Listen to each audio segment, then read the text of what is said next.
Good morning, everyone, and welcome to the newly named MotorCities on the Road, formerly known as MotorCities at Home. We'll be getting started in a few minutes,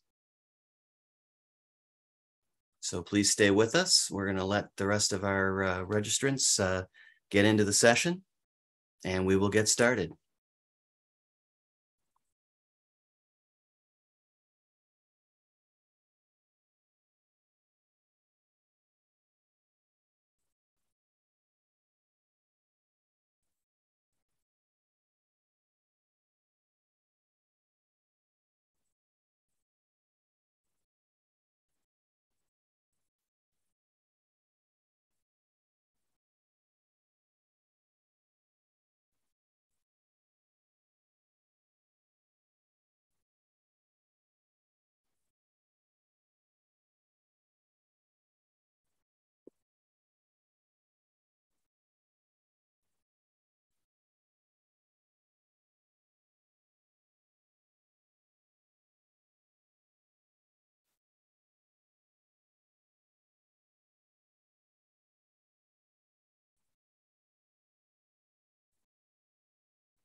Good afternoon, everyone, and welcome to MotorCities on the Road. It's a new name. This program, formerly known as MotorCities at Home, we have given it a new name because the plan now is perhaps to mix some of these live Zoom webinars, perhaps with even some in-person programming at some point. But we're sticking with the old formula today as we present Pontiac's transportation legacy. And our guest today and our presenter is Terry Connolly of the Pontiac Transportation Museum. And we are going to be introducing him in just a couple minutes, but we're going to give a little bit of time for the rest of our registrants to get on. And while we do that, we will talk a little bit for those that are new to MotorCities about who we are and what we do. First, we'd like to start off by thanking our 2022 sponsors, which include the United Auto Workers International Union and Don Nicholson Enterprises of Westland, Michigan. MotorCities National Heritage Area was established in 1998, so we'll be celebrating our 25th anniversary next year in 2023. And we are one of 55 National Heritage areas around the country. We're affiliated with the National Park Service, and we are the only National Heritage area in the state of Michigan. And each National Heritage area is devoted to, one specific aspect of our nation's heritage. And of course, being that this is Michigan, our mission is to preserve and present and promote the region's rich automotive and labor heritage, and enabling, supporting, and respecting our region's diversity, equity, and inclusion. And you can see on this slide our founding partners, including the artists formerly known as the Big Three, along with the United Auto Workers and the National Park Service. And this is the footprint of the National Heritage Area. It includes 16 counties here in the Lower Peninsula of Michigan, far more than just Metro Detroit. It includes great motor cities like Flint, Saginaw, Lansing, and goes all the way west out to Kalamazoo, where they made yellow cabs back in the day. And of course, that area is also the home of what we perceive as our Western Gateway, the Gilmore Car Museum in Hickory Corners. One of our major projects over the last few years that has helped get a lot more awareness for MotorCities National Heritage Area is our network of highway signs. There are 15 of these signs around Metro Detroit, Flint, Lansing, and a few other locations. We hope to actually double the number of these highway signs over the years to come. But these signs have helped us grow awareness significantly, including our social media presence and page views on our website. So hopefully you've seen some of these signs in your driving around the area.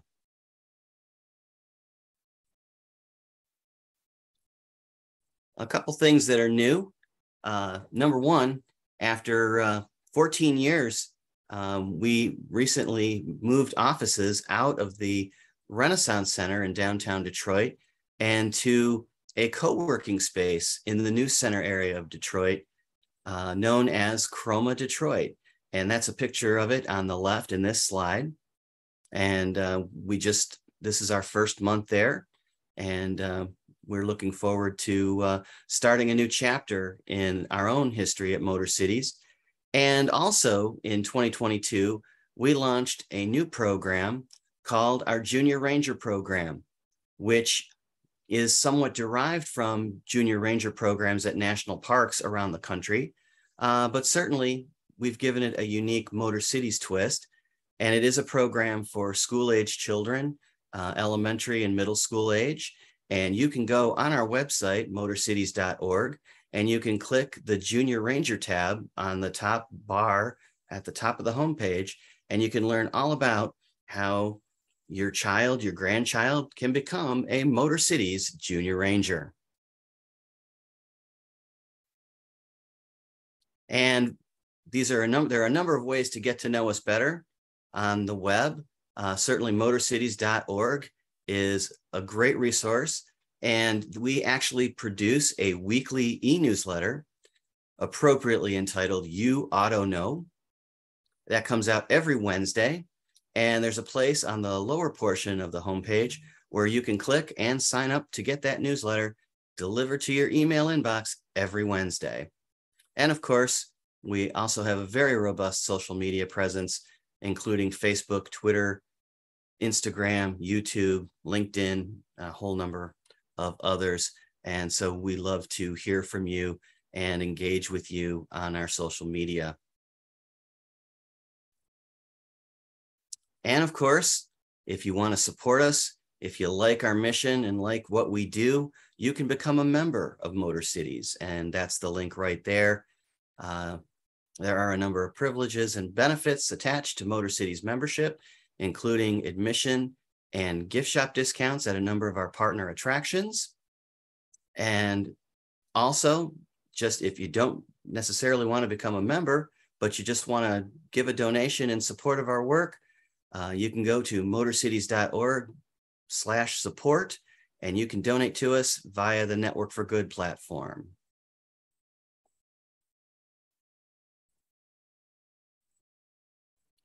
And now it's time to introduce our speaker for today, Terry Connolly from the Pontiac Transportation Museum.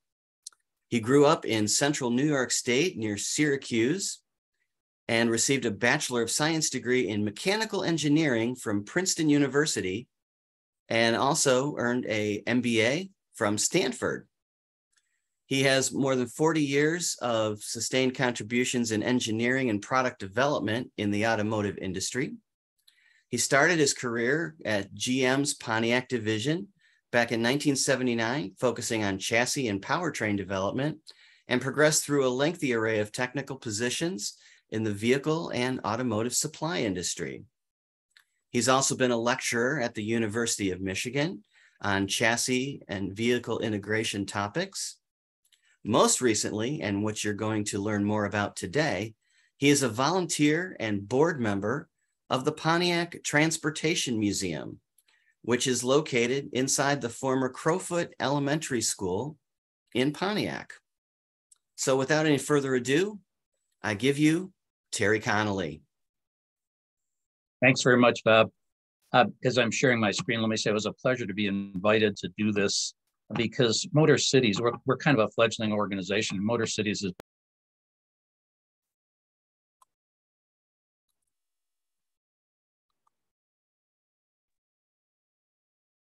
You're muted, Terry. Oh, sorry. I was trying to say that it's a pleasure to get the invitation because Motor Cities have been very useful in helping us as a fledgling organization get off the ground a little bit here, both from a monetary standpoint as well as the connections to Motor Cities members here. So that's been really helpful to us here. If I can get this to go in slideshow mode here, what I'm going to attempt to do is to basically take you through a little bit of I'm having trouble. All the way to the left, Terry. Yeah, I guess. I'm going to try and take you through a little bit of the history of Pontiac and then take you through kind of a virtual walkthrough of what's there in the museum today, which is actually a fair amount. But let me start by talking about Pontiac's legacy. And this montage kind of says it all, that what we intend to do is talk about the products, which are cars and trucks. This is not just Pontiac brand. This is everything that was done in Pontiac, the city of. But it's also the people of Pontiac. It's the industrialization of Pontiac, and it's the whole social history as relates to the auto industry in Pontiac. And it's quite a story, as I think you'll get some perspective. I typically start this way by talking about there's about 170 years of history in Pontiac of wheeled vehicles, 44 different companies that built or sold wheeled vehicles. That starts with carriages, as you'll see in a minute. 35 marketed brand, 24 types of transportation vehicles. So I'm talking about everything from amphibious trucks to motorized bicycles. There are 20 million cars and trucks produced, a lot of vehicle subsystems, 27 million engines, for instance. And it was historically the home of many tier one automotive suppliers as well. And I think most of you realize a little bit of this history, but there's two migrations I'll speak of. The first is a migration of what was mostly Western and Eastern Europeans came across the Erie Canal. And they got on in Buffalo, they got on a sailing ship originally, later on steam-powered ships. And most of them landed in Detroit. And this was no small migration. This was about 2,100 people a day coming into Detroit at the turn of the century. And so Oakland County had a lot of water power, steel craftsmen, people headed west to Minnesota, Wisconsin, et cetera. And so carriages were a big deal because they had all their family belongings with them. So they needed a carriage. And that powered Flint and Pontiac into a huge carriage industry. And Pontiac was pretty well set up for this. Had been incorporated in 1818. There was a railroad, there was the Clinton River, there's the Saginaw Trail. It was basically ready for business. And it quickly became the largest inland city in the Michigan Territory in the latter 1800s. All types of industry, but I'll say the carriage industry was a big one. And so that's kind of where I'm going to start. I'll show you a number of pages that look somewhat like this. I'm not intending for you to really read this. On the left-hand side, you'll see a number of carriage manufacturers. In this case, there was actually a total of 16 carriage manufacturers, the earliest of which was 1845 in Pontiac. Some of these grew to be pretty high volume operations. And one I'll talk about briefly is the Pontiac Spring and Wagon Works. For a while, the Pontiac Spring and Wagon Works, I understand, was the largest industrial facility in the country west of Detroit. There's still one building standing from the complex they had there, but they were very successful in the wagon building business, mostly appealed to the lower end, not so much the people moving end, but the trade moving end of wagons. Standard Carriage or the Standard Vehicle Company was one of those. This picture is kind of an interesting one because that's one of the museum's standard carriages. The building behind it is the still standing building, which was built in 1905. That building is a beauty, by the way. It's a 5-story brick building, internal wood pillars, a working 1927 elevator. It's a really neat thing. Stands right along Woodward at Osmond, just north of where M1 Concourse is. A third carriage manufacturer that is going to provide a fair amount of historical note here was the Pontiac Buggy Factory. And a guy named Ed Murphy started Pontiac Buggy, I think in 1893. And by the time he saw the automotive revolution coming, he decided he was going to join it. And he later started Oakland Motor Company, which I'll talk about. But just to give you some understanding of the scope here, that illustration up in the upper left corner is attempting to show a locomotive in front of the building, would indicate it's a pretty big building. Now, I'm not sure that there wasn't some exaggeration going on there, but it was indeed a very big building right on the north side of where the Woodward Loop is in Pontiac today. There's very few pictures inside the carriage makers' businesses from the time. There's a couple on this page, obviously. And most of the carriage making facilities no longer exist because they made a lot of sawdust and they had a lot of opportunity for fires. And there's some very big fires in Pontiac over the years at carriage manufacturers.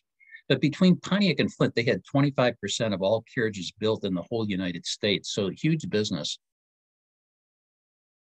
O.J. Bodette was yet another carriage manufacturer of a fair amount of note. O.J. Bodette built 2.5 million Model T bodies as well. Some of you know Henry Ford outsourced bodybuilding for the Model T. And there were, I think, a total of 7 bodybuilders. O.J. Bodette was the biggest one, and he was in Pontiac. In fact, the former residence is right next to the museum of where Bodette himself lived. But that facility no longer exists. So as I say, there's limited remains of the carriage building era. There is one of the Pontiac Spring and Wagon Works buildings that exists just north of where M1 Concourse is. There's the standard carriage building that I mentioned. It still says standard vehicle on the side of it, by the way, after 115 years. And then there's the Rapid Powerhouse, which actually is more related to the Rapid Truck Company, which I'll talk about here in a second, just on the north side of M1 Concourse. But some pretty interesting old buildings, most of which are sitting empty right now. I'll talk about the early cars in Pontiac a little bit. And again, down the left-hand side of this is some of the names, some of which you are very familiar with and some of which you probably never heard of here because they were short-lived flash in the pan kind of organizations, but still fascinating history in these. So the first car built in Pontiac was called, not surprisingly, the Pontiac. It has nothing to do with Pontiac division of GM. It was actually built by that Pontiac Spring and Wagon Works organization. I think they only built about 200 of these, and there's, I think, 3 left in the world, one of which is in our museum, which is kind of neat. But not an overly exciting vehicle for the time, but just it shows you pretty clearly the evolution from carriage maker into automaker. I mentioned Ed Murphy started Oakland Motor Company, and Oakland was very successful and immediately gained the attention of Billy Durant, who bought it in 1909. Oakland became a pretty successful division of GM, sold about 40,000 cars a year through the teens, was one of 3 manufacturers in the world that had a V8 prior to World War I. We've got a lot of interesting high resolution pictures inside Oakland Assembly as well, starting in 1911. And Pontiac was a hotbed town. Not only was the auto industry developing, but there's a lot of entrepreneurism, particularly related to auto supply, but even some other areas that I may talk about here later on. This is a picture of President Taft riding up Saginaw Street in downtown Pontiac in a 1912 Oakland. And he didn't come to visit because of the state fair in Pontiac and so forth. He came to visit because this was an incredibly entrepreneurial place. Some of you know of Walter Flanders and the various things he did in the auto industry. He tried to do an electric vehicle, which he built in Pontiac for a short period of time, starting in 1911.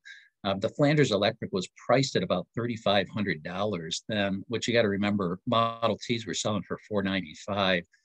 So the Flanders success was very short-lived. Huge marketing campaign to get this thing off the ground.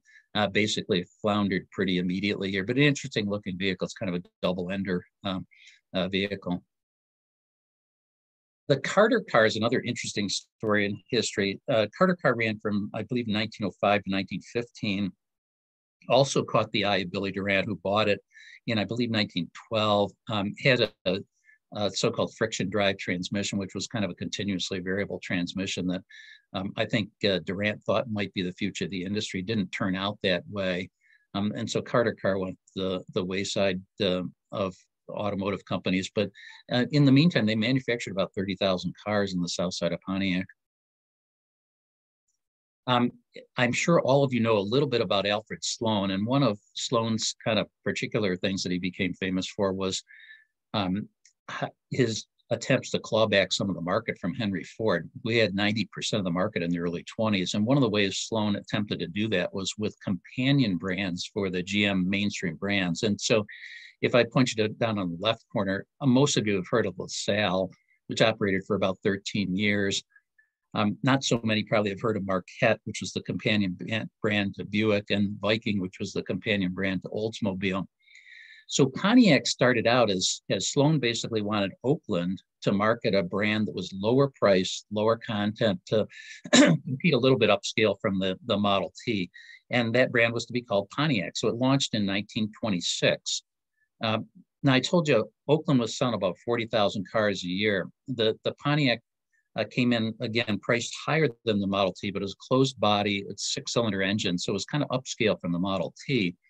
Well, net result was particularly with the 6-cylinder engine, advertised a lot on climbing torque, that the thing had more torque than the average car at the time. It was launched at the New York Auto Show, sold 70,000 cars the first year. So it was basically the largest automotive launch that had ever happened, very successful. So Oakland, which is operating out of this headquarters building that's in the inset in the picture here, and you can still see that building, by the way, it still stands along Cesar Chavez Avenue in Pontiac. But that little blue dot was where they were, and they had the historical carriage factories had been converted to building Oaklands. But basically, all of a sudden, they had this problem. They got to produce 70,000 more cars a year. So they bought a square mile of property on the north side of Pontiac, which is the yellow block there, and became the Pontiac home plant. And it was a big deal. It was the largest construction project in the whole United States in 1926. And if you read the press at the time, when they opened the plant, it drew a lot of foreign dignitaries, drew a lot of competitors and so forth. It was termed the daylight plant because they had more window and light in the plant than industrial plants had at the time. And it had this other unique aspect too, where the body and chassis were co-located, which seems trite now, but that wasn't the case, as most of you know, in early automotive assembly, that the bodies were built remote. And in this case, the upper part of the picture shows the Fisher body plant and basically, running a conveyor across to the lower part. Another significant aspect about what went on at that Fisher body plant was the Duco paint was introduced. And for those of you familiar with automotive history of paint, the black paint that Henry Ford basically said you can have any one as long as it's black, it actually took 3 days to dry. That paint took 3 days. Duco paint took like 3 hours. So it's effectively what enabled color was when that was introduced in Pontiac. And indeed, Oakland had a whole marketing campaign called the Oakland True Blue when they introduced blue color. So the Pontiac growth basically really eclipsed Oakland. Oakland was an upscale brand, had trouble during the Depression. Effectively, what GM did was change the name of the division in 1932 from Oakland to Pontiac, reflecting, I think at that point, the Pontiac nameplate was selling about 10-1 over Oakland. But I'm going to keep moving and tell you a little bit about trucks. And again, down the left-hand side is kind of the inventory of truck brands that happened in Pontiac, a lot of which became consolidated into GM, but there's some unique ones as well. And the truck business, you could argue it was born in a lot of places. People wanted trucks, obviously, but it really went through adolescence and adulthood in Pontiac and included basically every type of truck you can imagine here. The picture is Rapid Truck in 1911. We also have some high resolution pictures inside Rapid, which are really pretty neat at the time. They must have been taken with a very large format camera. So Rapid Truck ran 1902 to 1911, was started by two brothers, the Grabowski brothers. And in 1911, again, Billy Durant, there's a common story here. Billy Durant bought and combined Rapid with Reliance and Randolph, which were two smaller manufacturers, but even heavier duty trucks than Rapid. And Rapid, obviously, as a commercial truck manufacturer, built all types of trucks here. It was a more common commercial chassis. The bodies were distinct. And GMC then proceeded to build electrics, even some electrics in Pontiac. So Pontiac started building electrics in 1911 and still builds electrics today with the Bolt out at Orion Assembly. So what commenced was a lot of growth for GMC, and the steam shovel up in the upper left is actually building the 1927 GMC plant, which is on the south side of South Boulevard in Pontiac. And I told you the Pontiac home plant was the largest construction project in the U.S. in 1926.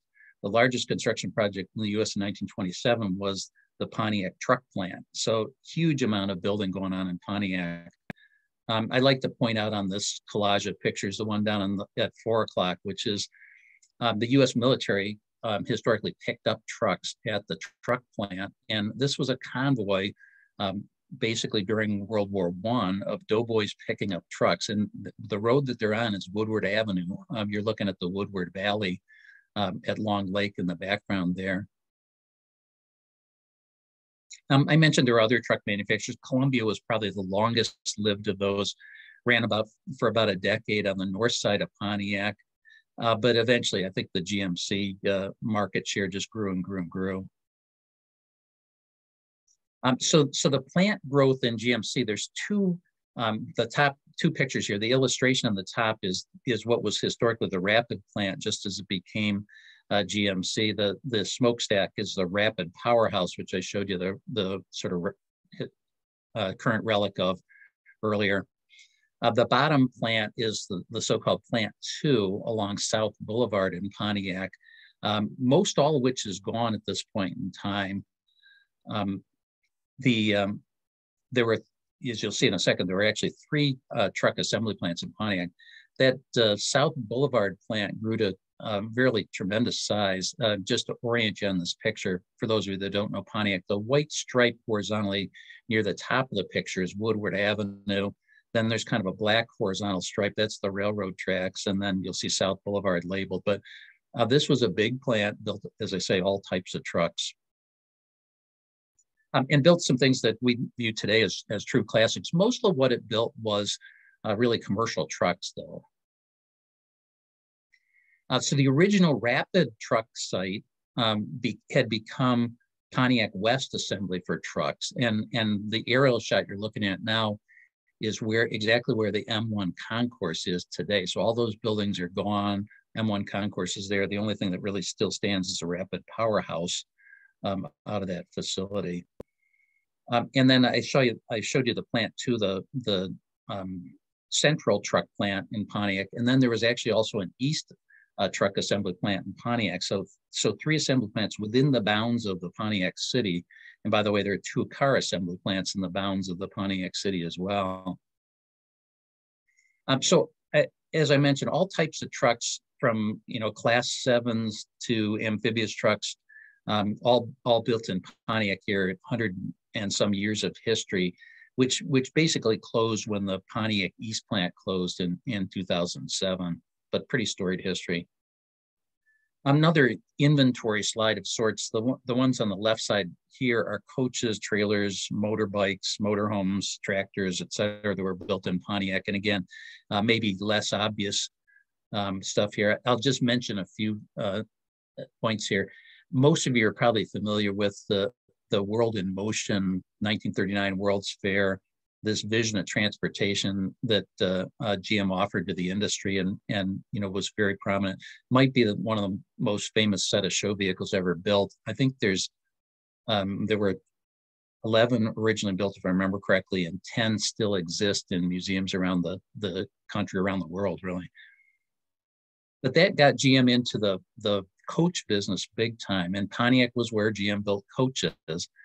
There were 6 generations of coaches built in Pontiac after that time frame in World War II.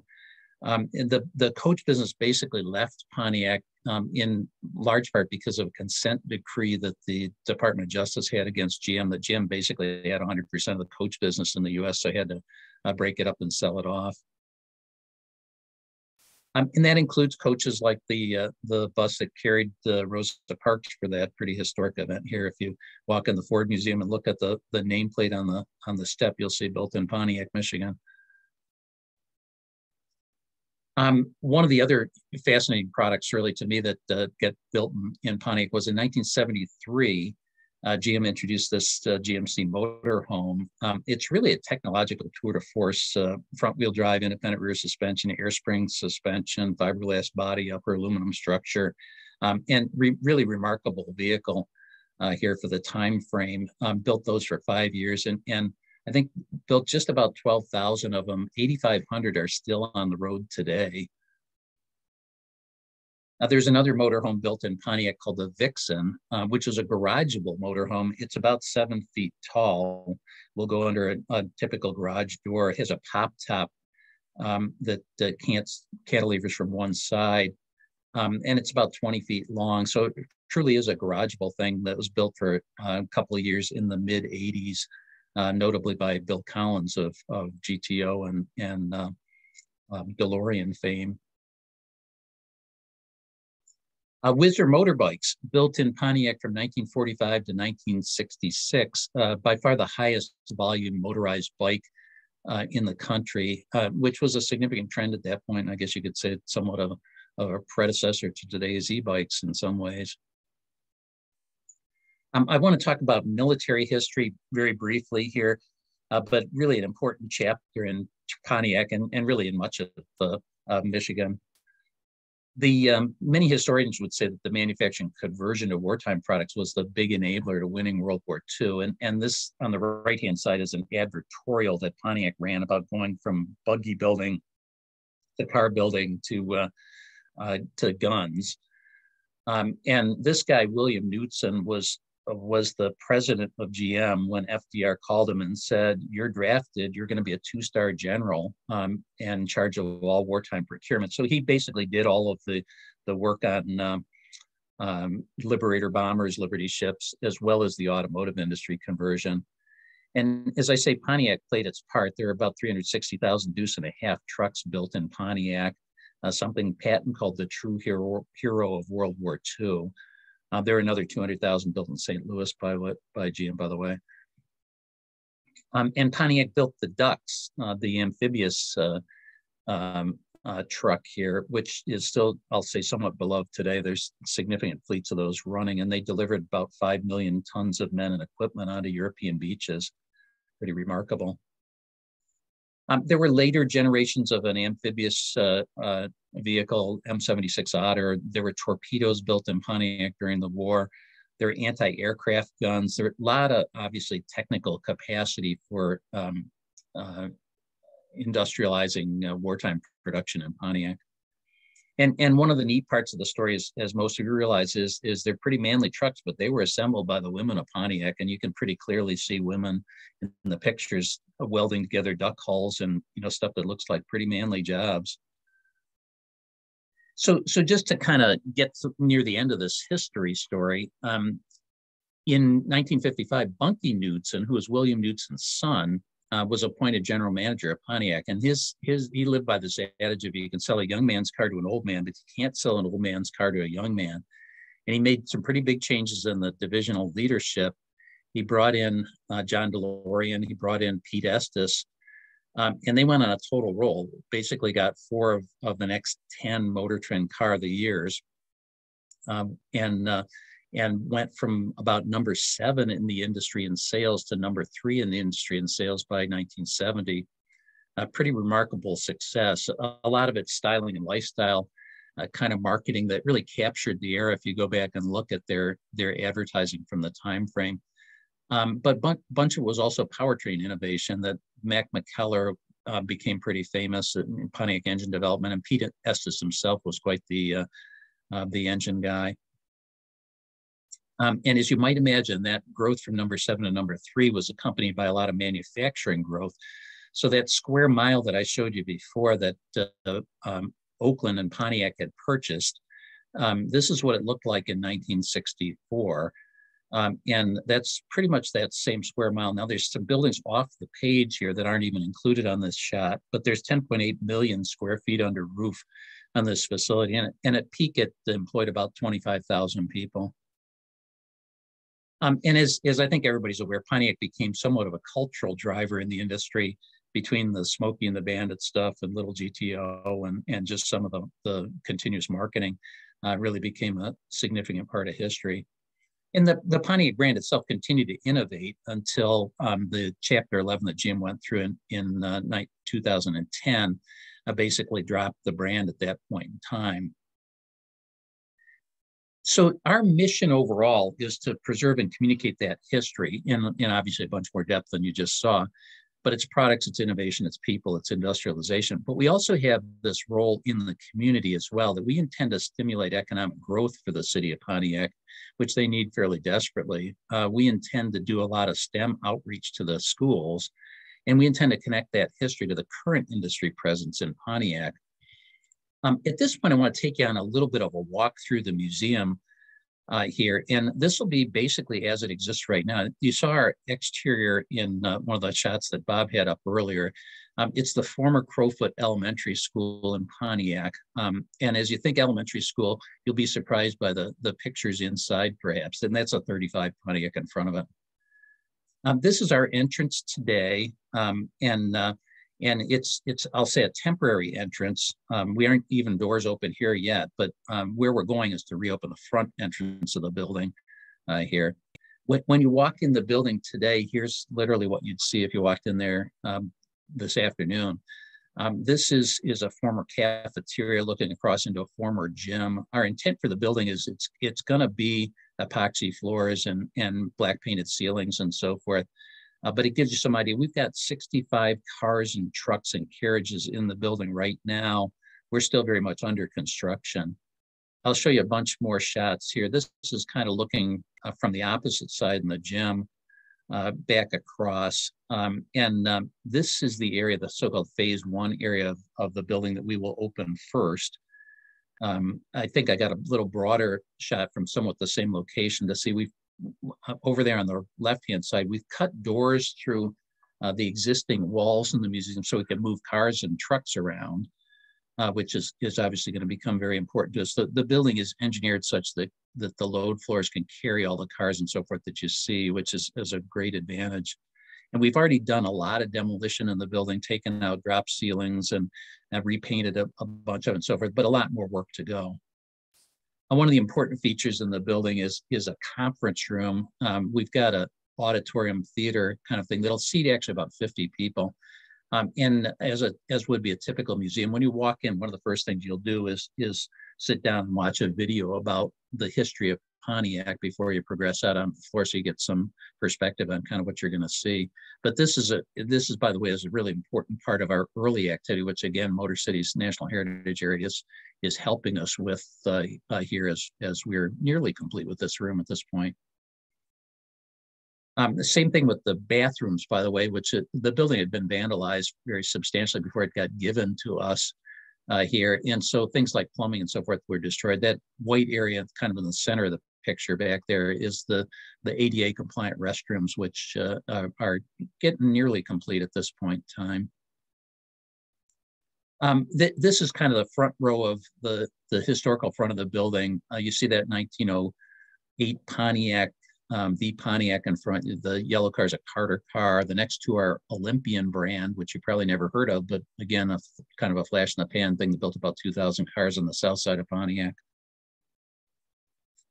There's that 35 Pontiac. There's a 29 Oakland there. There's a Whizzer motorbike in the foreground. You'll see this area, again, ceilings and so forth, they're very primitive in this area. This is the phase 2 area we haven't done a lot with yet. Let me speak to trucks just for a minute, though.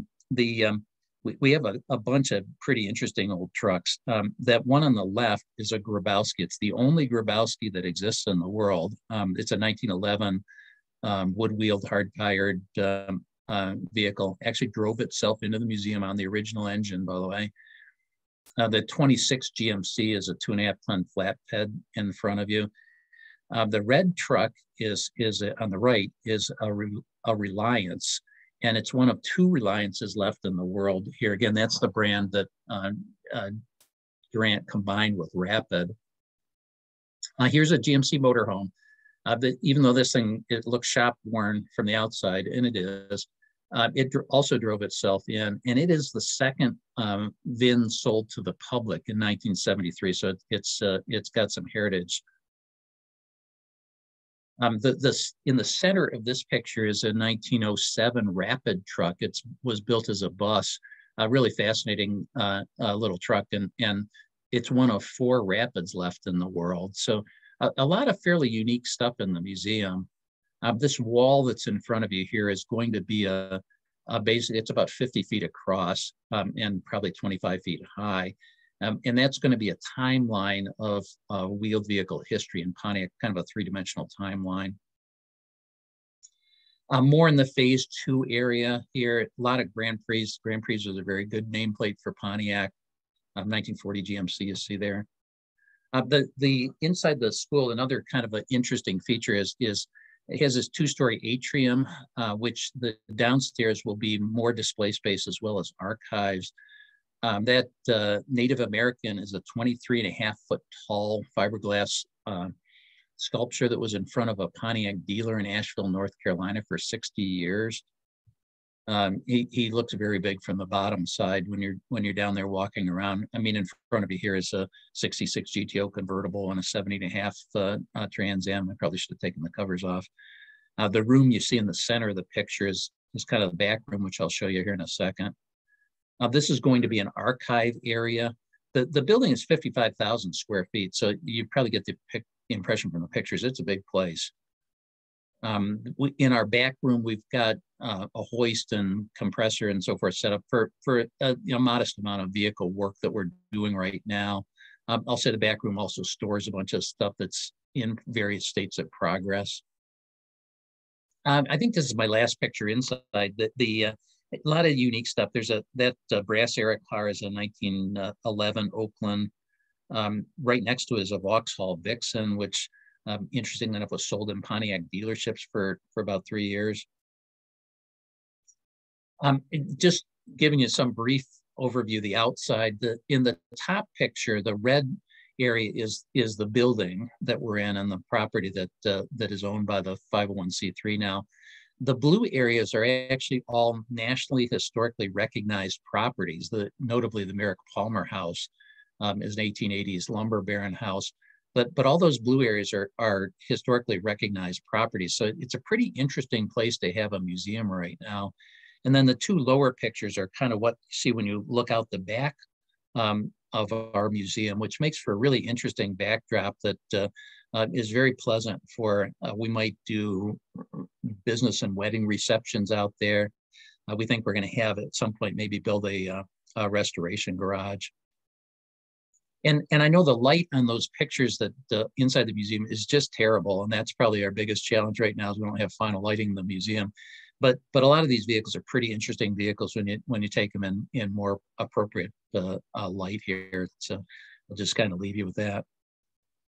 Last part of what I want to do then is go through kind of where we stand right now and still give you some time for questions here.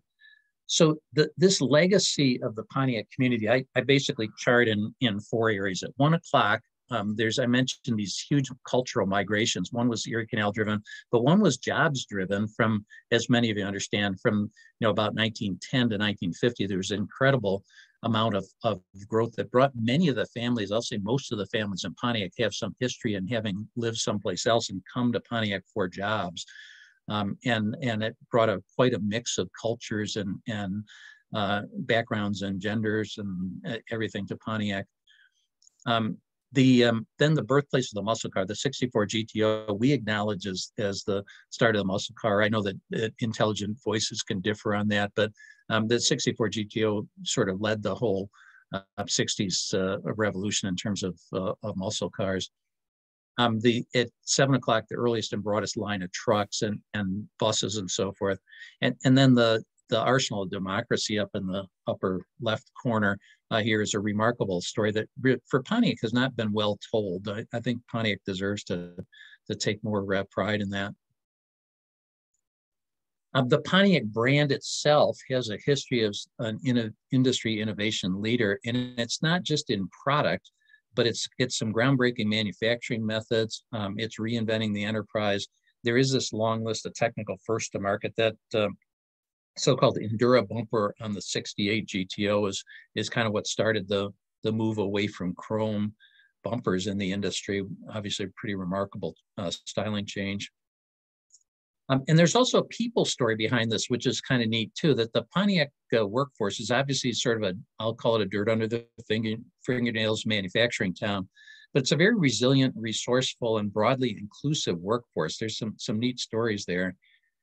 There's a bunch of industry leaders of importance that came out of Pontiac, including Mary Barra, obviously in the lower right-hand side picture. Here, both she started at Pontiac and her dad worked at Pontiac for 39 years. And then there's this whole women empowerment story, which is a pretty fascinating story of what happened during World War II. Not unique to Pontiac, but Pontiac has some really dramatic examples. So a couple of slides in terms of where it stands. We are indeed a registered charity in Michigan. We've got a very significant collection of cars and trucks, 55,000 square foot. We've got an experienced museum director. That's actually not me. That's a guy named Tim Dye, who's been running a successful auto museum for about a dozen years now. And we've got our infrastructure in place, and I'll say a fair amount of community support. We're just pleased to get a county grant involved to help us, but we definitely need capital infusion to get our doors open, that we lack lights and water and heat and so forth. And so there's an interior renovation that's starting to take place there, but we're actively seeking business and foundation and community and so forth, allies in doing that. I mentioned this, it's a 3-phase plan. Not that the schematic of the building needs all that much to you, but we will, I expect next spring, open the place in phase 1. And phase 1 will be about a 10,000 square foot museum, but then we'll be actively still assembling funding and doing work on phase 2 and 3, because our eventually intent is to open the whole building. The side facade you see at the bottom is getting to look a lot like what it looks like now. We'd replaced all those windows along that side of the building. The front facade is, until we find a donor and so forth to finance that, I'll say that's simply a rendering, but it's actually a fairly handsome building as it exists right now. And even though we're in the state of not having opened our doors, we are doing outreach stuff. This is a STEM outreach event we did with a bunch of Girl Scouts in the museum. So we're not waiting until the doors are open to become active. I'm spending a lot of time talking to Pontiac about how this can help rev their economic engine. And this is a very busy slide, but I'll point you on the right-hand side, that 50 billion number, that's the amount of revenue that is a function of museums in the whole United States. So, and it's not that museums make money, as most of you know. Museums don't make money. They barely break even, hopefully. But what makes money is all the merchants around the community. So it's a really important economic opportunity. And as most of you understand, we in Southeastern Michigan are pretty car crazy. So there's going to be a lot of people that want to come to this, want to do events at this and so forth. And we've got a business plan that puts all that together. So I'll end with kind of a plea for help here. I mean, I'd love monetary support. I'm not sure this is really the place to gather individual donations, but I'd love anybody's help. A lot of you have significant connections. Help us find foundation or corporate support for this. A lot of you probably have artifacts and archives of your own. Some of you may be retired GM people from Pontiac facilities that have artifacts and archives that would be useful to the museum. Think of us when you do that. Some of you may want to get involved. We've had a lot of volunteer time put into this, about 6,000 hours of volunteer time, which is really substantial and been exceedingly helpful. And then I'd simply like the word of mouth. Tell people about, hey, you saw this neat thing going on in Pontiac. And one of the easy involvement things, by the way, I tell people is we do an engraved paver program. We've got a paver walkway that's going to go across the front of the building. And it's just a neat way to remember somebody. Or if you can't think of a gift for your dad that worked at a Pontiac facility or something like that, this is a great way to honor them and a memory that lives on for a long, long time. And you can find all this stuff on our website. I always want to say thank you to the many volunteers and key donors. I had some key donors photograph there, but the volunteer thing, I'd have to show you slides for the next 25 pages to get all the volunteers on the roll. We do have a pretty active website, Pontiac Transportation Museum.org. We're pretty easy to find. We've got things like video minutes at the museum on YouTube. We've got an active Facebook site, and Instagram site, and so forth. And I closed my discussion here just saying that other cities have art museums, but because of Pontiac's very significant automotive heritage, we think Pontiac needs a transportation museum that honors that unique heritage. So that's kind of where we're going with all this. And I'm going to stop sharing and try and answer some questions. All right. Thank you so much, Terry. That was a great comprehensive presentation of not only the history, but also all the great work that you're doing in trying to preserve that history. So before we go to questions that have come in from those that are involved in the webinar, I had a couple things. First of all, I was curious, you talked about the location in the elementary school, and how did you actually procure that building, that location? An individual donor, a guy named Mark Thomas, who's a real estate investor in Pontiac and just loves collecting historical artifacts, had bought the building some time back, and he's been a major founder. So he gave the building to us about 3 years ago. I see. And similarly, are all 65 of those items in your collection, are those all donated as well? Not entirely. I mean, for anybody familiar with museums, probably about half of those are actually donated properties. The other half are on either long-term or I'll say short-term loan. And short-term loan, I don't think we got anything that's less than a year, but there are indeed some that are owned by other individuals. And that's a great way, frankly, because it causes you to rotate your collection. It involves other people in the museum. So getting cars and trucks has not been the problem so far for us at all. I see. Okay. Well, we do have a couple questions that have come in, and you can, if you haven't yet, certainly you can use the Q&A function at the bottom of your screen to add questions to the list that we're going to talk to Terry about. I'm going to start with the first one that came from your friend Roger Luxick, who says hello. Yeah. He asks if the Jewett car was made in Pontiac. And he said that there's a smokestack on Telegraph Road north of Orchard Lake that has white bricks spelling Jewett. And was that where the plant was located? Yeah, it was not a car plant, but Roger, it's a great question. So Harry Jewett, as I think a lot of you may know, was the president of Page Detroit. He also was an enterprising guy that with his family started Jewett Phonograph and Radio Company. So he started that in 1920, if I remember correctly. So as you probably know, basically Marconi, demonstrated the radio in about 1912. So this was a pretty leading edge thing, but he built radios and phonographs at that place on Telegraph Road. And I'm not even sure if the smokestack's still up there, but it might have got knocked down, but that was quite a significant, as I say, Pontiac was kind of a hop in place in the teens, and that caused him to build his radio company there. Yeah, and if I'm not mistaken, WJR, I think, was Jewett Radio. That was correct. Yeah. And there was a Jewett automobile, but it was actually built by Page Detroit, and I think was built in Detroit someplace. Okay.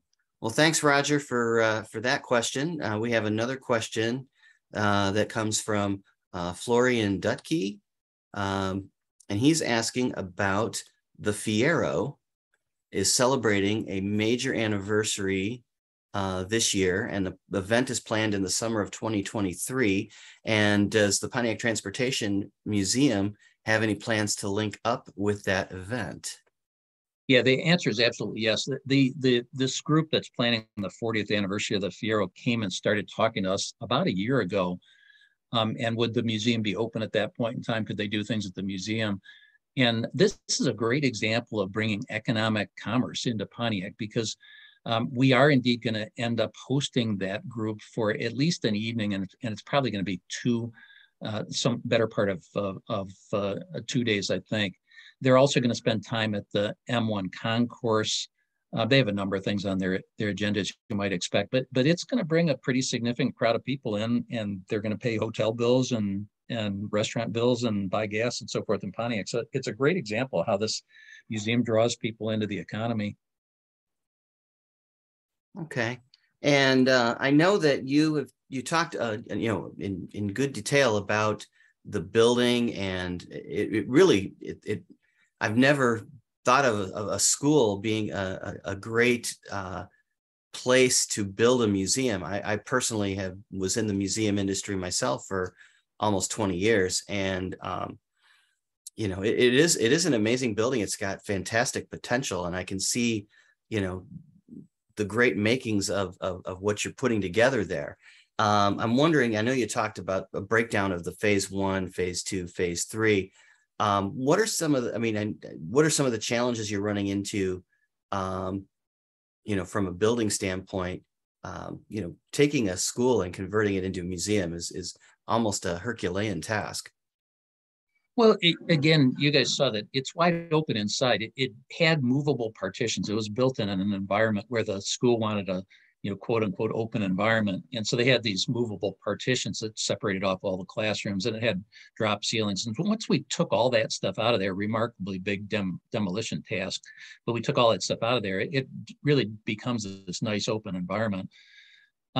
The building got heavily vandalized after it got closed. Pontiac had no police protection for several years and got closed in 2007. And they took everything of value out of that building within the next couple of years.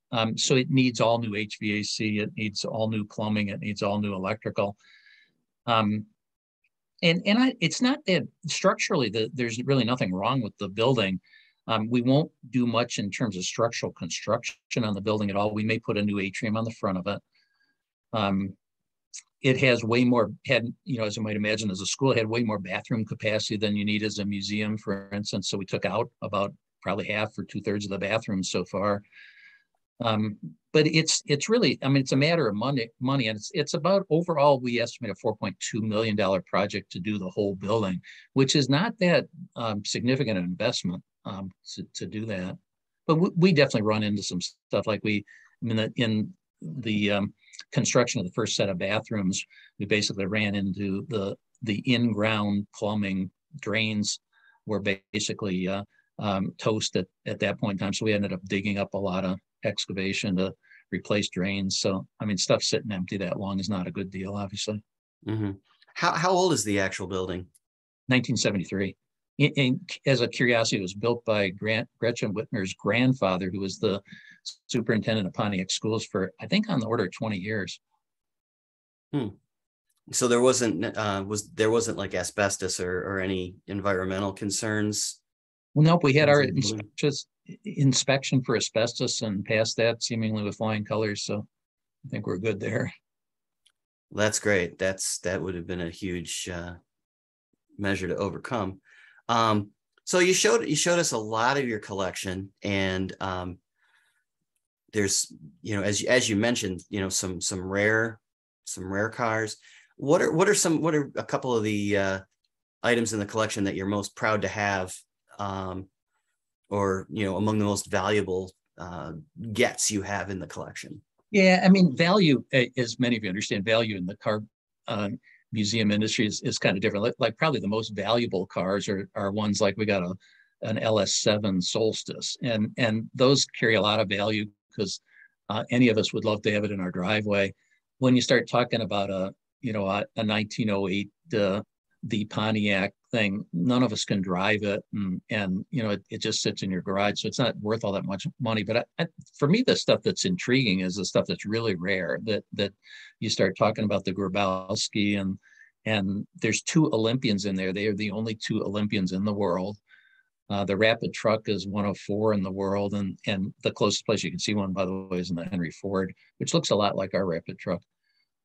So for me, it's the unique stuff that's really interesting. But there are indeed some pretty valuable later model things in the collection as well. Fantastic. Now we have one more question from Florian, who just posted. He didn't hear anything about dealerships in your presentation. And are there plans to include something about the sales end of the automotive industry? Yeah, I'll say that'll probably be a phase 2 and phase 3 thing, but the dealerships are obviously a huge part of it. One of the things that we intend to do is have a kiosk where you can actually find all the historically significant Pontiac dealerships in the country. So you can find, well, who really sold that 1934 Pontiac that my grandfather used to own? You can find things like that, and we have the archives and information to be able to do that. So yeah, we will also have a dealership service display. We've got all the right equipment, and we've got equipment from the 40s and 50s, which would have been dealer technical equipment. So yeah, that's going to be a big part of it. And all the other aspects related to the brands, and we'll end up with a motorsports display as an example. We'll have an automotive art display. We've got a fair amount of original automotive art. So yeah, I mean, all that's coming. Okay. And last but not least, a question from, Bob Trapolsky has a question about, do you send vehicles for display at other events? Yeah, Bob should have to answer questions because he's been involved with this so much. But the answer is, yeah, we definitely have so far, and we'll continue to do that. I think trading with other museums in particular is a really important opportunity. But we've already done some of that stuff. I mean, Don Nicholson knows we supported a pre-1920s show that he did last summer, which was really fun. Okay, and looks like one last question came in from someone identifying themselves as Haas. Will the individuals who also helped innovate and start the many companies in Pontiac be identified in the museum? Oh yeah, I mean I think that's a fascinating part of history, and even though it's probably all us car guys on the line here, but all our families get interested in more the social history. And so, well, who were these people? So as an example, one of the innovations in Pontiac was the barcodes that we use so ubiquitously today. There's 3 billion barcodes scanned a day. The first commercial use of barcoding was in Pontiac in 1969. And so, yeah, we would intend, exhibits like that identify the barcode inventor and so forth that for a while lived on Dutton Road in the north side of Rochester. We just talked to Chuck Hutchins, who's a Pontiac resident, a former Pontiac resident, who actually kind of invented the field of numerical control of machining equipment. He's a pretty elderly guy now, but his family also started the Pontiac Paint and Varnish Company, which sold paint to all of the early rapid truck and Oakland Motor Company and so forth. And there's a fascinating history of the people there as well. Well, that's Harold Ross is Haas. Cool. Yes. Yeah. Hi, Harold. Okay. Well, that concludes the questions. We'd like to thank Terry for representing the Pontiac Transportation Museum in such a great way. And so thanks for joining us and being such a wealth of knowledge. Also, I will tell you that we are working on plans for one more presentation in 2022, whether it's Lunch and Learn or whether it will fall under the MotorCities On The Road banner. We will be hopefully posting that within the next week or so. So stay tuned for that. And thanks to Brian Yap, our Deputy Director of MotorCities National Heritage Area, who's been working all the technology behind the scenes to make MotorCities On The Road possible. And so with that, we say thanks so much to all of you who participated and enjoyed the presentation today. And you guys all have a wonderful Wednesday.